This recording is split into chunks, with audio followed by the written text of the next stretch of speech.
Hi guys, I'm here now with Reagan, the Rookie of the Year for UAAP Season 78. Have you swam all your life? Is it something that you've done? Yeah, I've been swimming since I was about 6 years old, competitively already. So ever since, it's been part of my life. And where did you train? We started training in Ayala Heights under Coach Archie in Harpoon Swim Club, and then I think 3 years ago we started to train here. So you trained in Ateneo even when you were in high school? Yeah. Oh, okay. How is that?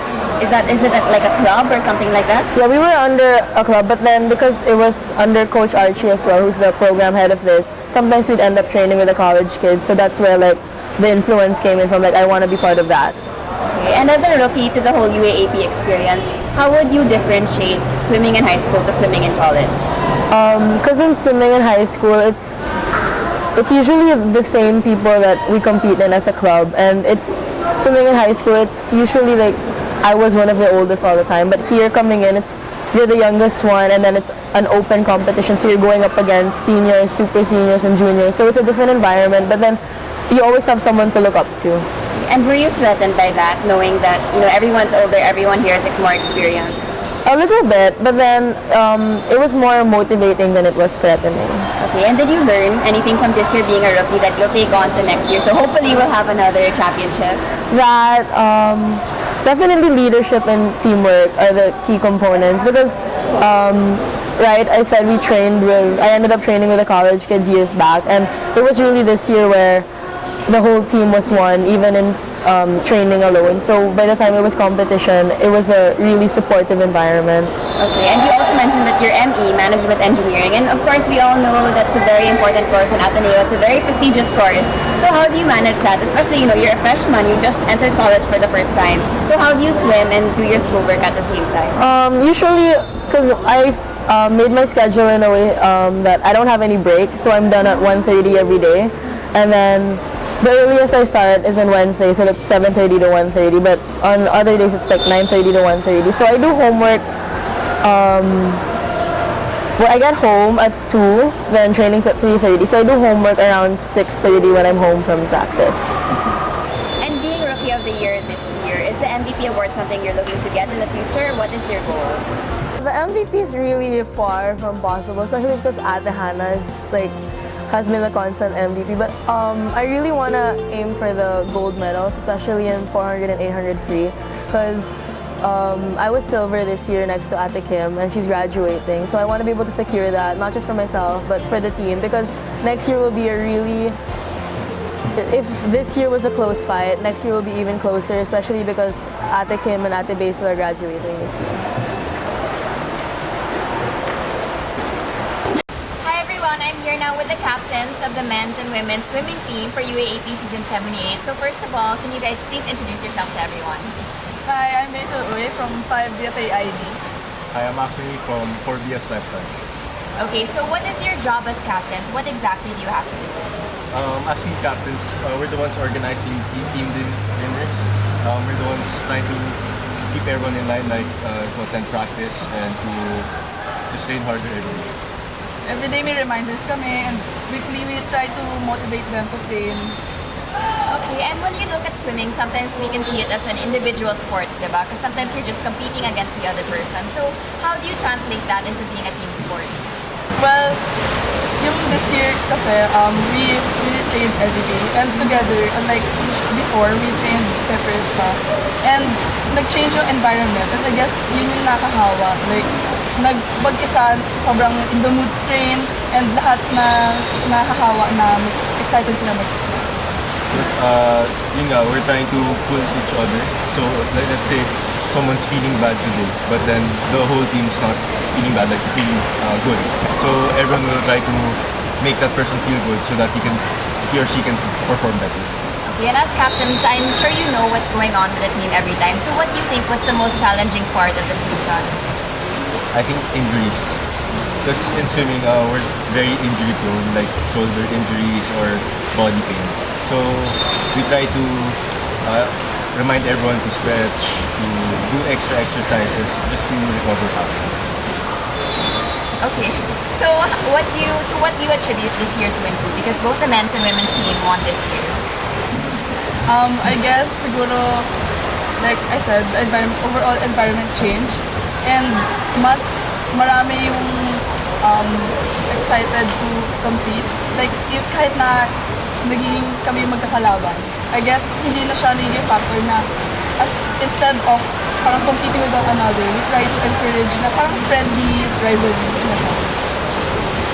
For me, I think it's the hard work and dedication of everyone. Everyone really try to do their best and try to get their best times for this year's season. And as captains, what's your advice to your teammates or anyone who hopes to be in the Ateneo swimming team? I think they just have to work hard. Show us that they work hard so that everyone will be influenced by their actions. I'd like to add na sana ready sila mag-commit and maging priority din nila yung mission. Okay, so Axel, you mentioned that your course is life science, and we all know that's one of the most difficult courses in Ateneo, and that prepares you to become a doctor. Yeah. So how do you manage that? How do you manage the academics, the swimming, and do you want to become a doctor in the future? Yeah, I want to become a sports doctor, like for the bones, or orthopedic surgeon, hopefully in the future. So I manage my time by listening in class, trying not to fall asleep. And that's one of the hardest things to do in class, especially after training almost twice a day, every day. So I guess it's trying to keep your focus in class. That's a really big thing. Kasi if you already focus in class, you don't have to study again that hard in the evening. So you can rest na lang. And do you think being an athlete is that an advantage to wanting to become a doctor?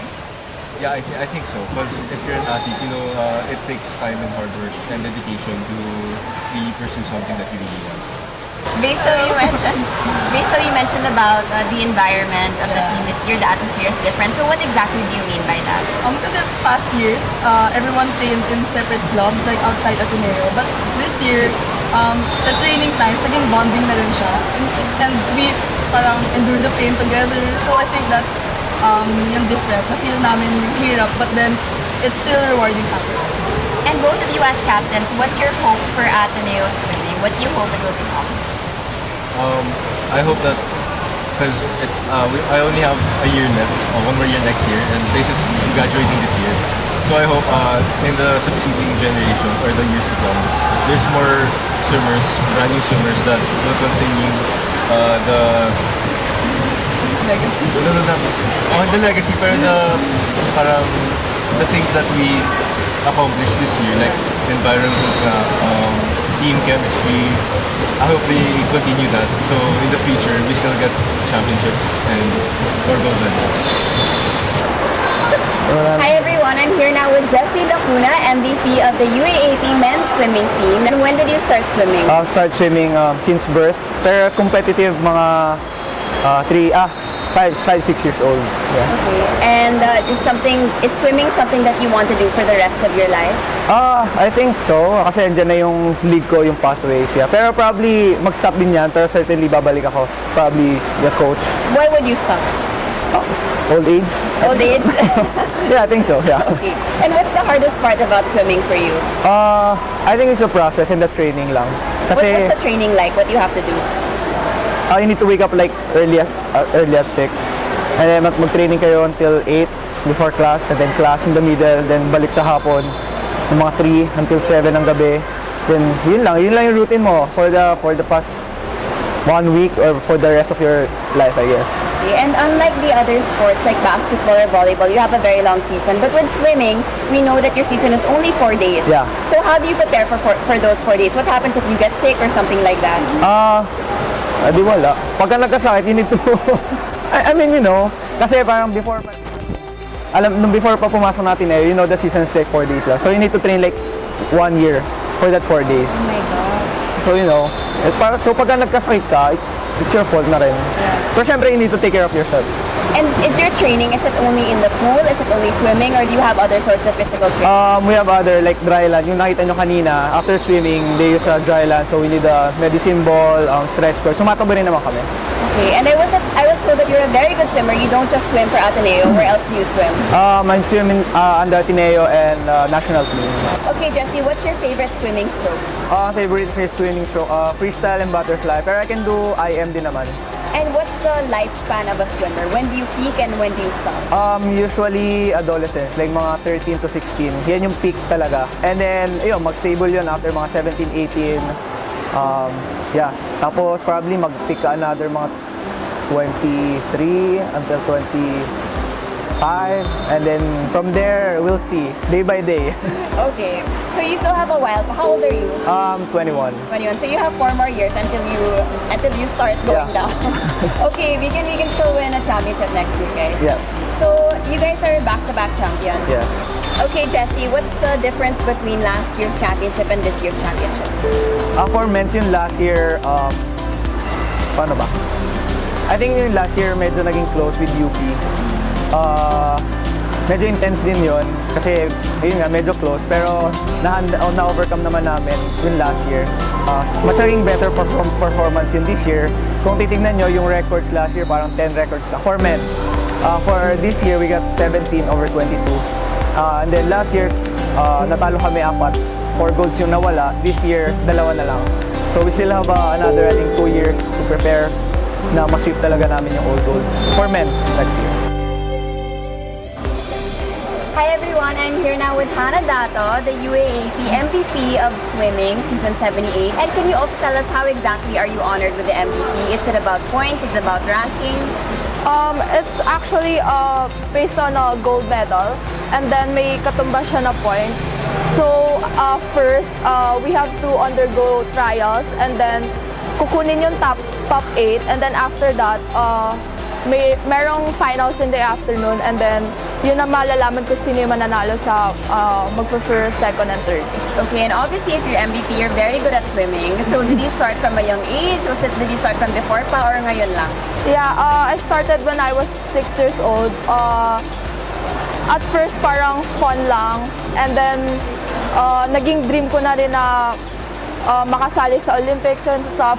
Kaya hanggang ngayon nagtutuloy-tuloy ako. Wow. And how often do you guys practice? Is it every day, twice a day?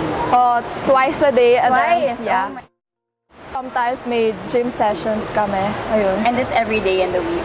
Yes. How do you manage that with your academics? Because me, I don't even have a sport and I'm already having a hard time in class. Medyo mahirap, but then like if I have free time, lagi ako nagbabasa like advanced reading, ganun. Okay. And is swimming something you continue to do your whole life? Do you want to be a professional swimmer and represent the country? Yes. Basically, yeah. Yeah. Finish school first and then Yes. represent Ateneo. So Hannah, what's your advice to everyone out there who wants to become a swimmer just like you? Ang gusto ko lang sabihin na if you wanna be a swimmer, kailangan tuloy-tuloy. Kasi it's not like boxing na pwede ka mag-stop ng ilang months. Kasi once na nag-stop ka, mahirapan ka na bumalik. So, ayun, kailangan tuloy-tuloy lang. Every day, kailangan mag-swim kasi kailangan ng water feel. And just enjoy swimming. So there you have it, Hannah Dato of the UAAP Swimming Team.